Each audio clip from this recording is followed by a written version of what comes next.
integrated the coffee with the bees. We love bees because they're the ones that help us pollinate the coffee. We want to improve yield. The bees already improving the yield. We want to make sure now we do the right thing, and this is organic because we have bees. We don't want to bring any chemicals here. So our officer here again will guide us through or take us through what kind of process we need to do when we want to have manure for this tree, for the coffee tree. And I'm assuming we are talking about goat, sheep, chicken, cow manure, all pulp. We pulp our own coffee. So we have the husks or the pulp that is waste. Once it has been managed well, becomes compost manure, and of course we can apply that. And usually have a big challenge. When I'm not around, I have my guys here working at the farm. They don't know sometimes the right thing to do, and I'm assuming sometimes even yourself you get confused on how to do this right. So today we will know exactly the right way to do this. So kindly take us through. Thank you, the manager of this farm. Again, as I said, I'm Karibu from this unit. I'm going to take you through the nutrition, coffee nutrition. I think this farm, we are doing organic farming. We don't use fertilizers. We use organic fertilizers, but not synthetic fertilizers. So, before we bring our manure to the farm, we must decompose it from the field before we bring it here. It should be brought here while full decomposed. So we require that when your manure is in that pit, you make sure you turn it over and over again so that it gets full decomposed. Then you bring it to the farm. So what you do when it comes to the farm, we have these hair roots.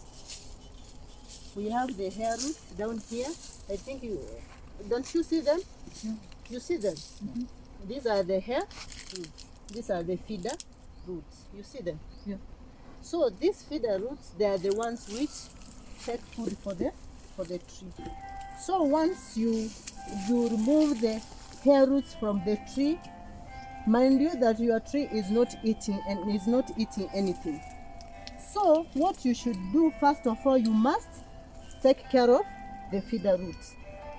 So it means that we are not going to dig this farm. It's how we are going to manage the weeds. It's how you must have the mulches around where you put the mulch so that you don't allow weeds to grow. In case the weeds grow, you should slash them off, but not digging our farm. In case you want to dig, after 2 years to 3 years, when the soil is now hard, it has created a hardy pan. It's when you come with the fork jembe. Do you know the fork jembe? Yes. The one our fathers used to use there before. The fork jembe is the one which will come to dig the farm because it has already created the hardy pans. You see, to break the hardy pans, for the water to enter through, air to enter through, and then the roots to mingle all over to search for food. So when you are going to bring the organic manure, first of all you should create the basin here along the tree. It means that where the branches reach here, it's where our roots are. Do you know that?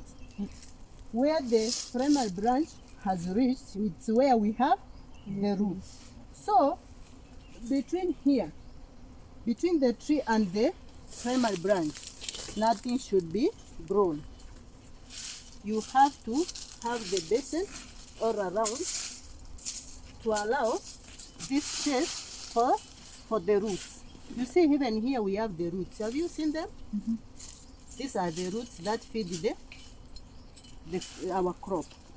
So you create this basin for you to allow this the hair roots to mingle around to search for food. So here in between, it's where you bring your compost. If there are weeds, you remove them with your hand this way. Then you create the basin without removing the hair roots, and then you bring your pulps. You apply here. If it's the pulp, you apply all round, all round.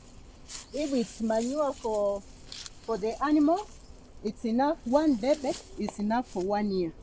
1 debe of manure for the animals is enough for 1 year. So you put them all round, and then you bring your mulches and apply on top of the compost, like this one. Then you should not put this mulches inside the tree this way, but it should be 1 inch from the tree. You see? What about the manure?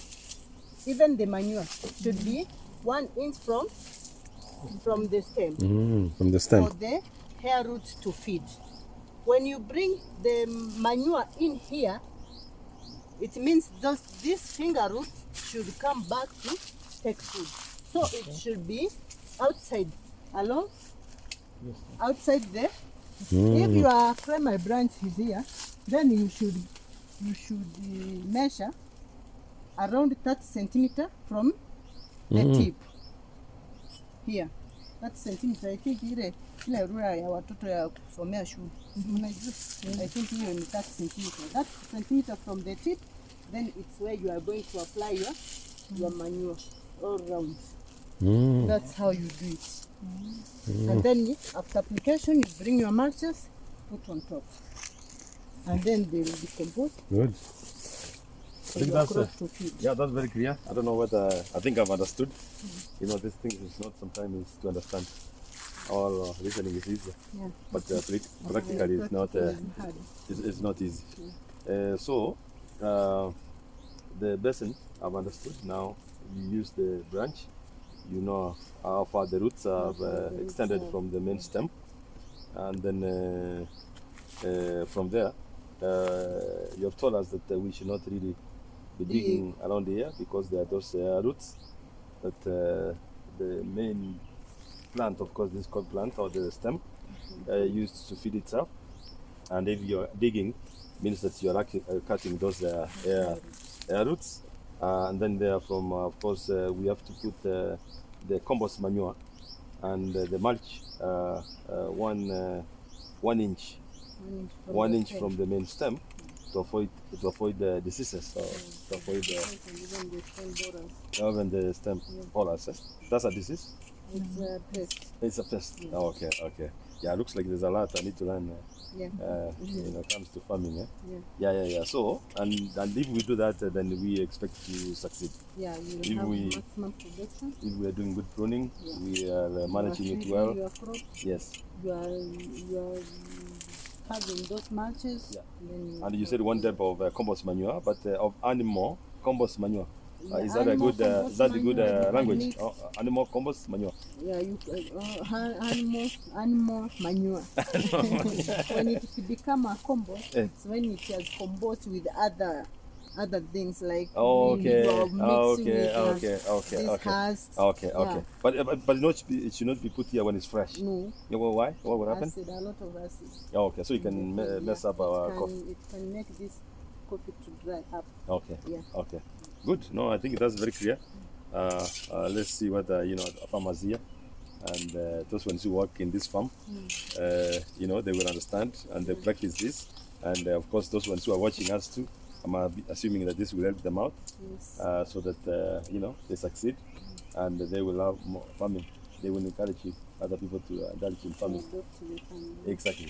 So thank you very much, Kerubo, for actually helping us understand this better. And again, anytime you guys have a question, you can always ask, and we can always bring Kerubo again. You know, she's a very experienced officer when it comes to coffee. We can always ask her, and then she can give us the answers. So thank you again for taking time to attend the training and for you taking time to watch. Thank you.